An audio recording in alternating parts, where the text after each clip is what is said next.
She laughs at the cleaner's accent and sees something break in his eyes. Hours later, her slogan glares back. We speak your language. This has been Then he says nice. quietly, do you really? And It closes really the has. office door behind him. Before we dive in, make sure to hit subscribe, tap like and share this video. The more voices we reach, the louder these stories become. And drop your city in the comments. Let's see where love finds us. By 9:30, the office had emptied out enough that Ava Hart could hear the hum of the air conditioner and the occasional clink of a mug being washed in the distant kitchen. The 23rd floor windows reflected the city back at her. Lagos lights glittering like someone had spilled a box of stars on black glass. Her shoulders ached. She rolled them, the stretch pulling her cream blouse tight across her chest. The fabric gaped for a second between buttons, flashing the edge of lace. She tugged it closed automatically, then glanced around even though she knew no one from the marketing team was left. No one except her and the night crew. Her black pencil skirt hugged every curve when she stood. She'd chosen it that morning with intention. High waist, slit up the back, hugging her thick hips and soft, full thighs. The client will pay more attention if you look like a walking ad, her friend Lila had joked. It worked. Men noticed her. Women noticed her. Her Instagram noticed her. And sometimes, on days like this, she wished they would notice anything else. A cart squeaked softly somewhere behind her. She didn't turn right away. Ava stayed focused on her screen, staring at the tagline she'd written in bold at the top of the pitch deck. We speak your language. Her cursor blinked underneath it like a heartbeat. It was a global campaign for a language learning app. She'd spent weeks on it, obsessing over fonts and mood boards and demographic data. She'd spun inclusive language, diversity stats, beautiful stock photos of mixed-race couples laughing over coffee. The hypocrisy of what she'd done 2 nights ago snuck in like a draft under a closed door. The cart drew closer. She heard the slosh of water, the faint scrape of a mop bucket wheel that needed oil. The scent of lemon cleaner drifted over the vanilla of her perfume. Auntie, good evening, came a low voice with that same musical cadence she remembered too well. Floor here is wet. Please, you take care when you stand, N. I don't want you to fall. She looked up. He was taller than she remembered, maybe because she'd only ever seen him from a distance, a figure at the end of a hallway. Up close, the cleaner was all presence, broad shoulders filling out navy overalls, dark brown skin catching the cold office light, jaw dusted with a neat beard. His hair was close-cropped, edges sharp. There was a faint scar running from the corner of his jaw to just beneath his ear, a pale line on deep skin. His name tag read Noah A.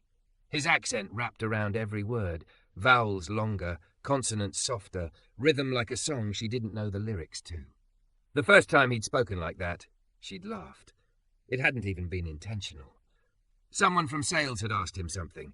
Where the extra trash bags were, maybe, and his reply had twisted around the English phrase in a way that made it sound like a punchline. The boys in suits had chuckled. She'd followed a beat later, wanting to belong, mouth opening before her brain caught up. The look that had flashed through his eyes when he heard her laugh had burned into her memory since. Now those same eyes met hers, careful, waiting. Not angry, not friendly either. Defensive politeness. Thanks, she said, throat tight. I'll be careful. He nodded and angled the mop, sweeping it in smooth arcs that left the tiles gleaming. Water shimmered under the fluorescent lights. His movements were efficient but not rushed, like he was giving the floor his full attention. You always work this late? He asked after a moment, without looking at her. Big pitch tomorrow. She tried to keep her tone casual. Our client likes to see us suffering. A ghost of a smile moved at the corner of his mouth. Ah, for money, we all suffer small. The phrase landed oddly, grammar slightly off, rhythm perfect. It tugged at the same place that had made her laugh before, but tonight guilt wrapped around it like barbed wire. She swallowed. About the other night. His shoulders stilled for a fraction of a second, then he wrung out the mop and kept going. Which night? Ava could have lied. Could have said never mind, let it slide back into the murk of office life, where small cruelties went to die unacknowledged. But the words on her screen glared at her. We speak your language. The one when you were by the elevators, she said quietly. You said something and I laughed. I shouldn't have. He stopped mopping.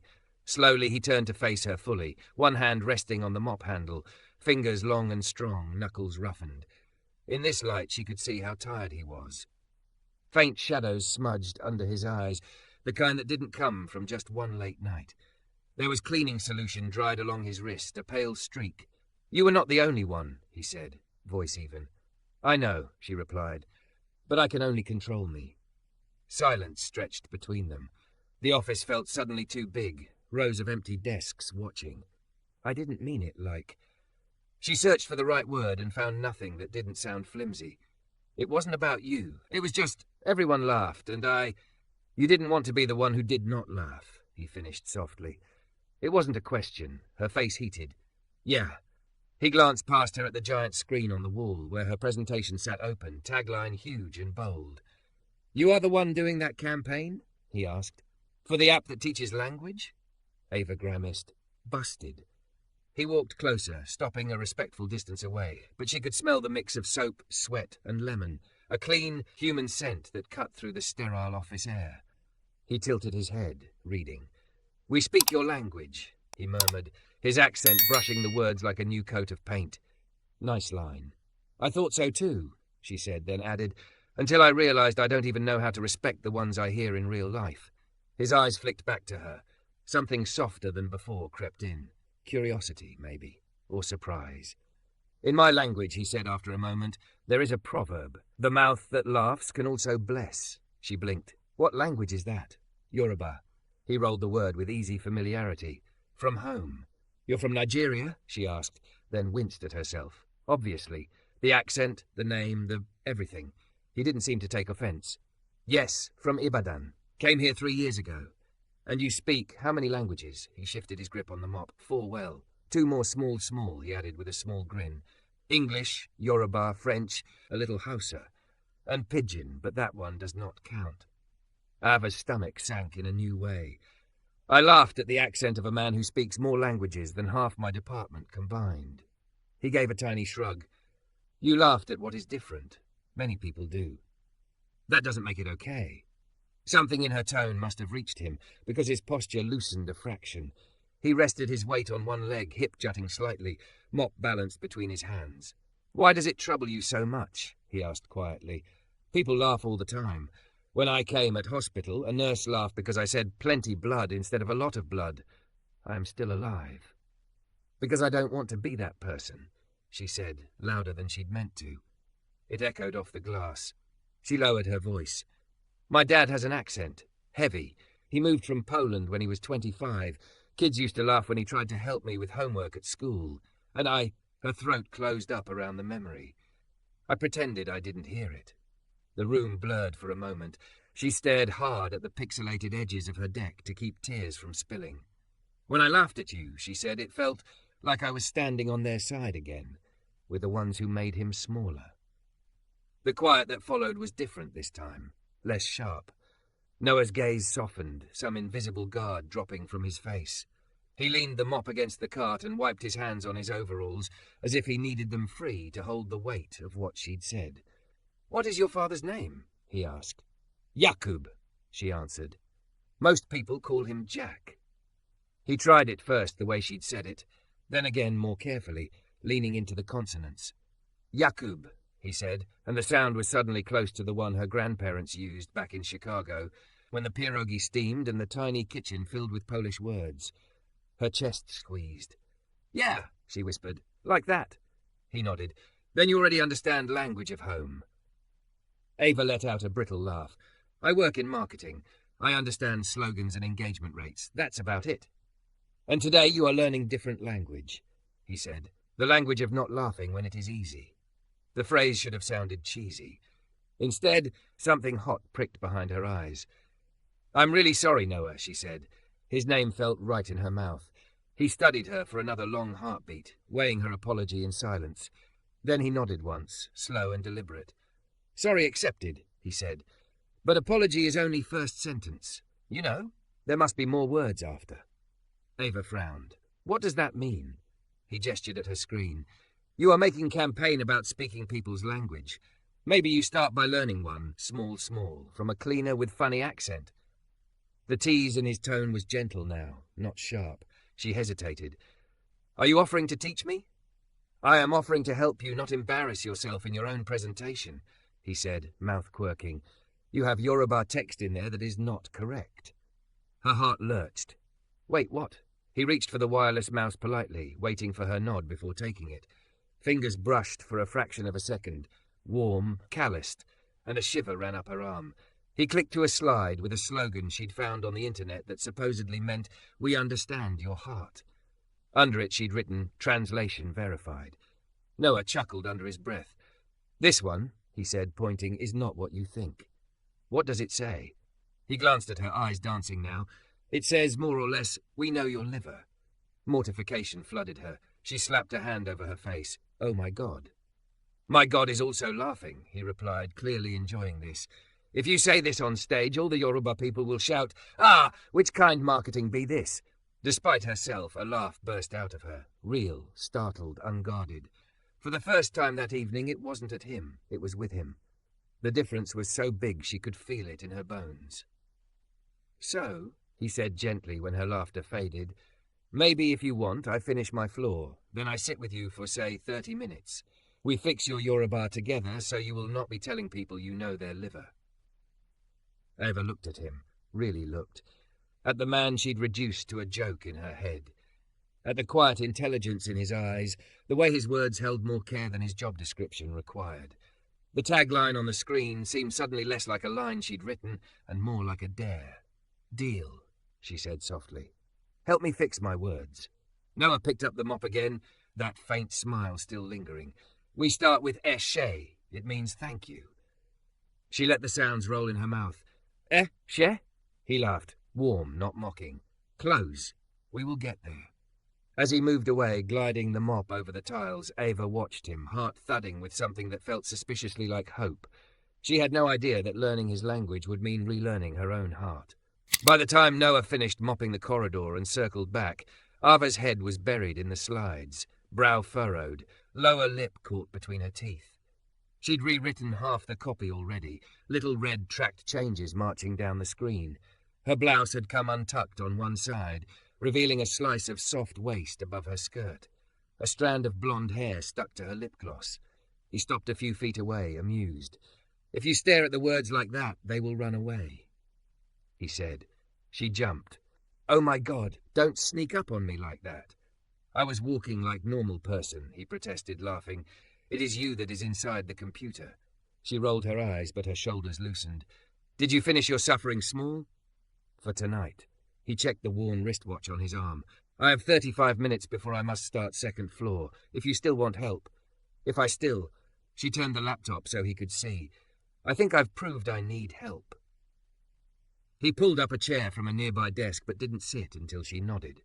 The way he asked permission for small things, taking the mouse, sitting by her, set something quietly right in a part of her that was used to men assuming space was theirs. "So," he leaned in, forearms resting on his knees, attention fully on the screen. "Show me where you put Yorùbá again." She swallowed, suddenly too aware of how close he was. His arm brushed hers and heat slid under her skin. She dragged the cursor to the pain point slide. "Here," she said. "I wanted a line that meant we understand your heart. You've already roasted me for the liver thing." He chuckled. "Yes, your liver is safe now." His fingers moved confidently over the keyboard, deleting the mangled phrase she'd copied earlier. "You can say, 'Ein bo ohun okan yin.' It is like, 'We are listening to the voice of your heart.'" She tried to repeat it, tongue tangling on the tones. "An gbo ohun okan." "Yeah?"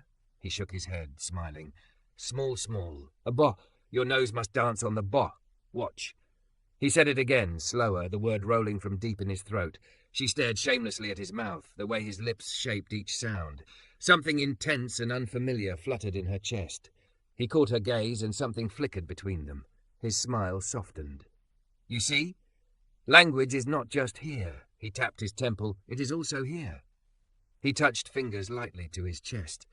"And here," she blurted, before she could stop herself, tapping the corner of her mouth. His laugh came out richer this time. "You understand better than you say." They worked through the slides one by one. He corrected idioms, replaced clumsy direct translations with phrases that carried the right warmth. Every so often he'd slip in a tiny cultural note. "If you say it like this," he explained, "it sounds like you are a teacher talking to small child. But your app is talking to adults. So we use this one instead. More respect." "Respect matters that much?" she asked. He gave her a look that said, "You already know the answer. When you are far from home, sometimes respect is the only blanket you have." The words landed in her like stones in water. She thought of her father again, sitting at parent-teacher conferences, hands folded in his lap, while American teachers spoke slowly to him like he was stupid, not like the engineer who'd rebuilt his life from rubble. "Sorry," she said again, quieter, almost to herself. "I told you," Noah replied gently. "Apology is first sentence. Now we are writing paragraph." The clock crept toward 10. The office remained hushed, the city outside humming. At some point, she kicked off her heels, curling one bare foot under her, her toes brushing the cool tile. He shrugged off his overall top, letting the sleeves hang around his waist, revealing a faded navy t-shirt stretched across his chest. "Okay," he said at last, sitting back. "If you present this tomorrow, nobody will laugh at your Yorùbá, at least not for the wrong reason." "You're sure?" she asked. He tilted his head, considering. "If they laugh, it will be because they are happy, not because they think you are foolish." The difference made her throat tighten. "I owe you," she said. This is more than proofreading," he smiled crookedly. "You can pay me later." "How?" He hesitated, suddenly shy. The shift caught her off guard. "Maybe one day you teach me something too." She blinked. "Like what?"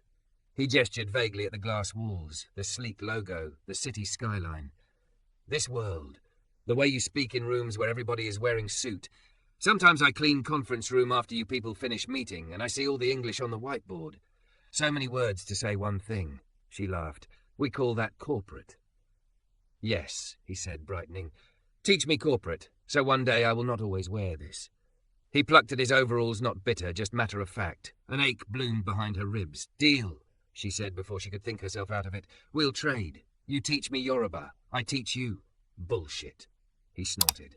"Corporate bullshit." Their eyes met, and they both burst out laughing. When the laughter faded, something remained, an awareness, humming quietly between them like the building's generators. He stood reluctantly. "I must go. Second floor is calling my name." "Thank you, Noah," she said. The words felt too small for what he'd just given her. He inclined his head slightly. "In my language, we say, shay." Shay, she tried again.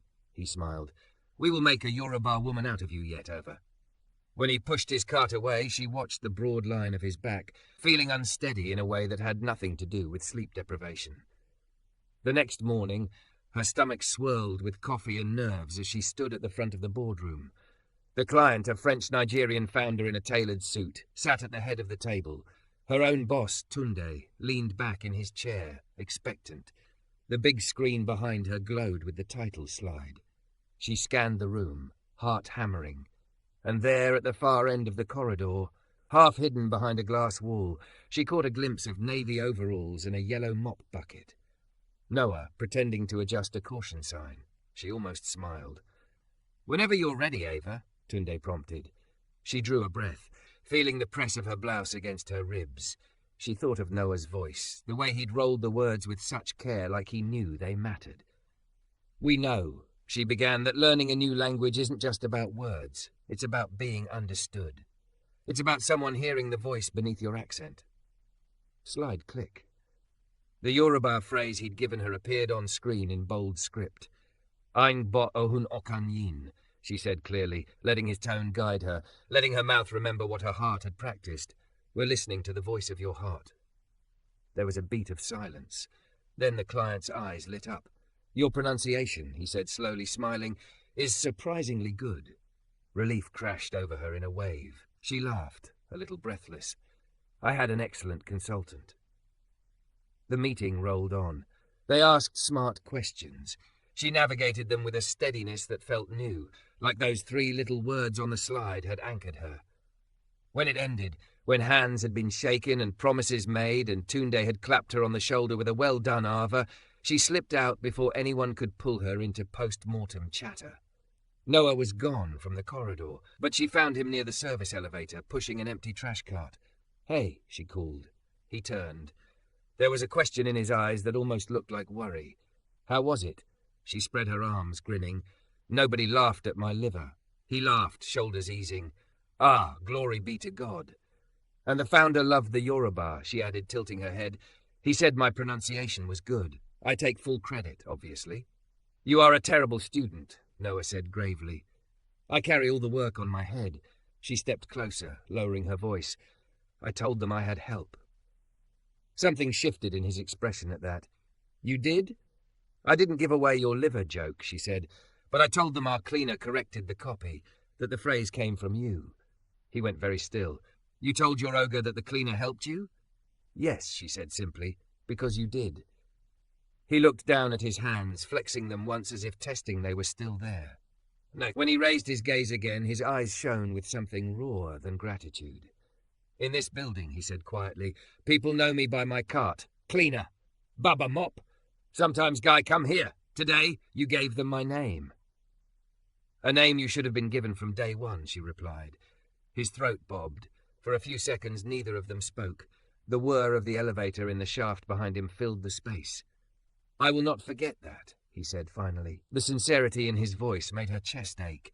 They stood there awkwardly, something wanting to be said and not yet having words. She clutched her tablet tighter, then blurted, I owe you coffee, or jollof, or something, for all the unpaid consulting." His brows rose. "Unpaid? Underpaid," she corrected quickly, flushing. "I could transfer you something, but that feels weirdly transactional." He smiled, amused. "Coffee is fine, but I finish at 10 most nights." "I stay till 10 half the time," she said. "We could, I don't know, there's that 24-hour cafe downstairs. We could sit in a corner. I promise not to bring any more slides that claim we know people's organs." His laughter came easily now, like a door had opened. "You want to be seen in public with the cleaner whose accent you laughed at?" The teasing note was gentle, but the question under it was not. She held his gaze. "Yeah," she said, "I do." He studied her for a long beat, weighing the risk. She let him, refusing to look away. "Okay," he said at last. "Tonight, 10:15, downstairs cafe." A smile tugged at her mouth, so big it nearly hurt. "I'll be there." As he turned to go, he glanced back over his shoulder. "Ava?" "Yeah?" "In Yorùbá, there is another phrase," he said. "When someone corrects you and you accept it. We say otin kot e nifet. It is like they are teaching you with love." Her breath caught. "Teaching me with love," she repeated softly. He nodded once. "Think about that when you talk to yourself next time you make mistake." His gaze brushed over her like a touch. "Don't laugh at your own accent either." She watched him disappear down the hallway, the yellow bucket rolling behind him like a small sun. For the rest of the day, every time she glanced at the empty chair beside her desk, she didn't just see a cleaner anymore. She saw a man who had turned her worst moment into the first sentence of a different language, one she wasn't sure how to speak yet, but already, quietly, desperately wanted to learn. 10:15 found Ava pacing in front of the building cafe, hugging her tablet to her chest like a shield. The glass walls reflected her back at her, curvy silhouette in that same pencil skirt, blouse sleeves rolled to her elbows now, hair twisted up with a pen. She'd dabbed on fresh lipstick in the restroom, then immediately regretted it. "It's coffee, not a date," she told herself. Her heart didn't get the memo. It thudded against her ribs like she'd just run up all 23 floors. The doors hissed open. Noah stepped in from the service corridor, and for a second she forgot every language she knew. He'd changed. No overalls, just dark jeans and a simple black t-shirt that clung to his chest and shoulders, making the muscles in his arms look even more defined. He'd washed his hands. They were clean now, no streaks of cleaner, but still rough, still real. His hair was the same, neat and close-cropped. The scar along his jaw caught the light. "Wow," she blurted, then winced. "Hi." A slow smile spread across his face, warm and a little shy. "Good evening, Ava. You look different." "Different good?" she asked quickly. He let his gaze travel from her messy bun down to her bare feet in heels dangling from 2 fingers. "Different like you left the office, but the stress was following you." His eyes softened. "Come. Let us sit before it catches up." They ordered ginger tea for him and iced latte for her. The barista barely glanced at Noah, already turning away when Ava added, "And put both on one bill, please." "My card." The woman's eyebrows rose almost imperceptibly. "Sure, Ma." They took a small table in the corner, away from the bright clusters of students and night shift workers. Through the glass, the city's traffic crawled, red tail lights spilling like rubies along the highway. For a moment, they just sat there, both a little awkward. Ava traced the rim of her cup. Noah tapped his fingers once against the table, then stilled them. "So," she said, "is this where I thank my private language tutor again?" He huffed a laugh. "If you continue to thank me like this, my head will swell. I will not be able to pass through door." She smiled, then sobered. "I keep thinking about what you said, about respect being a blanket. I feel like I yanked that off you the other night." He looked at her for a long second, then shook his head. "You held one corner," he said, "but you are also the one helping to spread it back." She swallowed hard. "What about you?" she asked. "Who holds the blanket for you?" He blinked, clearly not expecting the question. He leaned back, gaze drifting to the window. "In Ibadan," he said slowly. "It was my mother. She is a teacher. Primary school. She used to tell me, 'Noah, words are your inheritance. They are the one property nobody can seize.'" His mouth curved with the memory. "She sold her gold chain to pay my first university fees. I studied linguistics. I thought I would work at a radio station or maybe teach like her." "What happened?" Ava asked, voice soft. "Life," he said with a small shrug. "Visa issues, job market. You know, in this city, accent is like password. If you don't say it the right way, the door does not open." Her chest clenched. "So they gave you a mop instead of a microphone." He looked at her, surprised by the bluntness. Then he nodded once. "The mop pays. I send money home. My sister is in nursing school. That is the main thing." "Still," she murmured, "it's not fair." "Fairness is a luxury," he said, not bitter, just honest. "But dignity, that one we can fight for." His eyes held hers. "You helped me with that today." She thought about telling him it was the least she could do. The words felt too small. Instead, she reached across the table, fingers hovering near his hand, asking permission without saying it. He let his hand turn, rough palm meeting her softer one. A spark leapt up her arm, hot and startling. Neither of them pulled away. "Teach me something else," she said, grasping at the safer territory of language even as her pulse raced. "Something good, not liver. Maybe a phrase about this." She gestured between them with her free hand, suddenly shy. His thumb brushed lightly along the side of her hand, a touch so gentle it made her breath catch. "In Yorùbá, if you like someone, you can say, 'Mo feran de,'" he said. "It is like, 'I am starting to like you, small, small.'" Heat flooded her face. "Mo feran dia." His smile turned teasing. We will still work on your tones, but the meaning is there." She swallowed. "What about when it's more than small, small?" His eyes darkened, something flickering behind them. "Then you say, 'Mo nifet, I love you.'" The words hung in the air between them. She could almost feel their weight. She didn't repeat that one. Not yet. Instead, she squeezed his hand once, a silent "I hear you," and let go before she did something reckless, like lean across the table and close the distance with her mouth. They talked until his tea went cold and her ice melted. About Chicago winters and Nigerian heat, about his mother's classroom and her father's hardware store, about the way both of them had watched people's faces close over at the sound of the wrong syllable.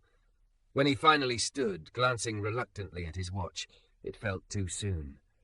"I have to sleep small before morning shift," he said.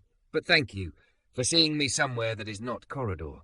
"Thank you," she replied, "for teaching me not to be who I was." He shook his head. "You are still you. You are just version 2.0. They both laughed softly. That night was the first of many. Weeks slipped into each other, measured not just in meetings and mop rounds, but in 30-minute lessons squeezed between her deadlines and his shifts. Sometimes they sat in the cafe again, sometimes on a forgotten bench near the loading bay, the air heavy with diesel and fried plantain from a street vendor. He taught her greetings and proverbs. She taught him phrases like "circle back" and "low-hanging fruit" and "value proposition," which made him cackle and clutch his chest. "This English is wicked," he said once, wiping tears. "You people are just talking in circles." "You wanted corporate," she reminded him. "Yes," he grinned, "but you did not warn me it was spiritual warfare." She helped him rework his CV, smoothing out sentences, insisting on listing all 6 languages right at the top. "This is not bragging," she said firmly when he hesitated. "It's facts, and anyone smart will be lucky to have you on their team." He looked at her like no one had ever said that to him in those words. He, in turn, caught her every time old reflexes crept in. When a designer mocked an intern's Igbo-inflected English one afternoon, and Ava's mouth twitched, Noah's voice echoed in her head. "The mouth that laughs can also bless." She swallowed the laugh and instead said, "Her English is her 3rd language. What's yours?" Later, when she told him, he held up his palm. "High five in Yorùbá is called bar high five," he said solemnly. "That's just English with better flair," she laughed, smacking his hand. The more they learned each other's words, the more something deeper grew between them. Quiet, steady, impossible to ignore. It was a Friday evening when the test came. She'd stayed late again, chasing edits on a new regional pitch. The office hummed with the muffled bass of a team on another floor having after-work drinks. Noah was wiping fingerprints off the glass doors when Mark from sales stumbled out of the elevator, tie loose, eyes bright with beer. "Ava!" he drawled, spotting her. "Still saving the world one slide at a time?" She managed a polite smile. "Just finishing up." Mark's gaze slid past her, landing on Noah with unfocused curiosity. "Oh, hey, the mop guy." He lifted his bottle in a sloppy salute. "My man, you missed a spot in the men's room. Smelled like woo." Noah's face stayed neutral, but Ava saw his hand tighten on the cloth. "I'll check it, sir," he said quietly. Mark snickered at the sir. "Love the accent, man. Every time you talk, I feel like I'm in a Nollywood film." The old Ava might have chuckled along, or at least stayed silent, letting the moment pass. This Ava felt heat rise in her chest, anger, shame, protectiveness, all tangled together. "Mark," she said, sharper than he'd ever heard her. "Not cool," he blinked, surprised. "Relax, I'm just messing with him." "Yeah, and he's not your punchline." She moved to stand a little closer to Noah, not in front of him, but beside him. "His name is Noah Adebayo. He speaks more languages than both of us put together. He saved my ass on the last campaign. You don't get to reduce him to mop guy." The silence that followed felt like the air right before a storm. Mark's jaw worked. There was a flicker of embarrassment, then defensiveness. Whoa. Didn't realize we were suddenly the accent police. "We're the respect police," Ava said. Her voice shook, but she didn't back down. "You don't have to talk to him like that." Mark looked between them, sneered, then raised his hands in surrender. "Whatever. Enjoy your cross-cultural exchange." His tone turned oily on the last words. "See you Monday, Hart." He stalked toward the stairs, muttering something she chose not to hear. Ava's hands trembled. She realized she'd folded them into fists. She forced them to unclench. She half expected Noah to be gone when she turned. Instead, he was watching her with an expression she'd never seen before, astonished and something like fierce pride. "You didn't have to do that," he said softly. "Yes," she said, chest heaving. "I did." He studied her, eyes wet at the edges. "In Yorùbá, when someone stands for you like that, we say, 'Duro ti mi.' It means they stood with me." She swallowed past the lump in her throat. "Then, consider me standing." Something changed in that hallway that night. Not the fact that he was a cleaner and she was a marketing exec. That reality was still there, heavy and complicated. But the distance between their hearts shrank to almost nothing. A month later, the app's Lagos launch party glowed across the top floor. Fairy lights wrapped around pillars. A DJ spun a Mapiano in the corner.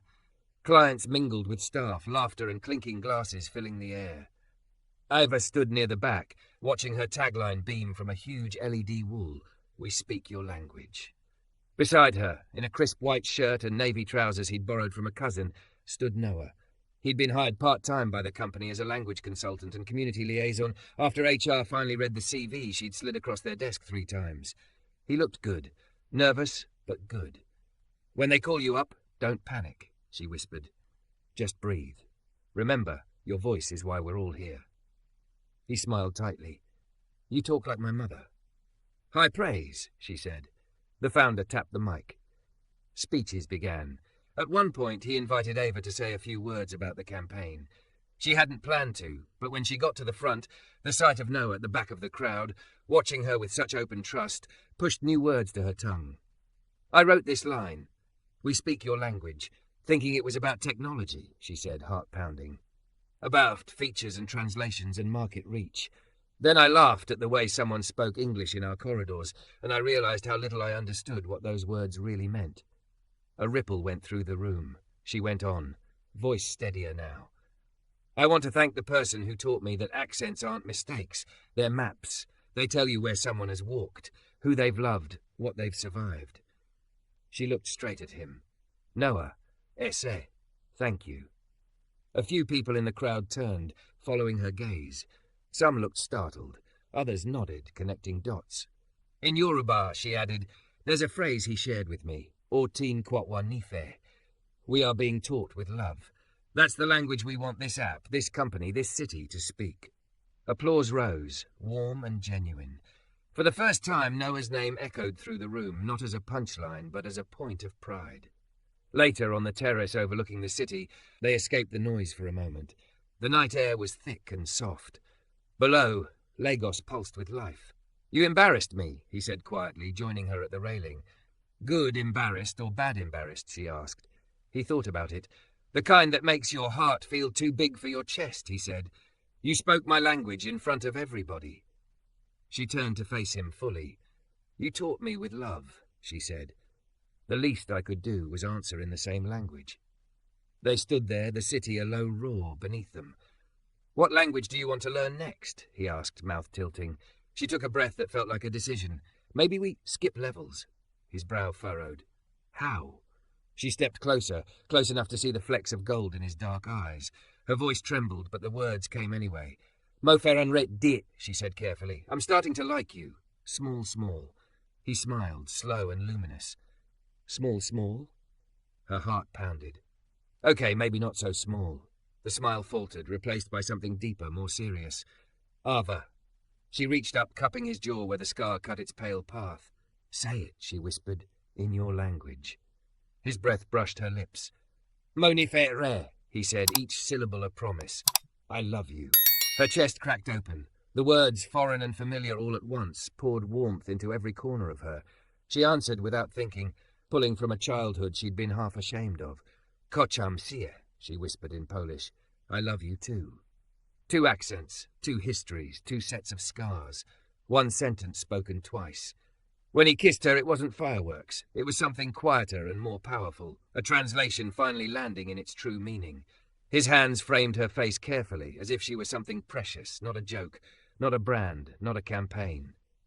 Just a woman who had once laughed at his accent and now, finally, was learning to listen. In the language they were building together, every apology became a beginning, every difference a new word for love.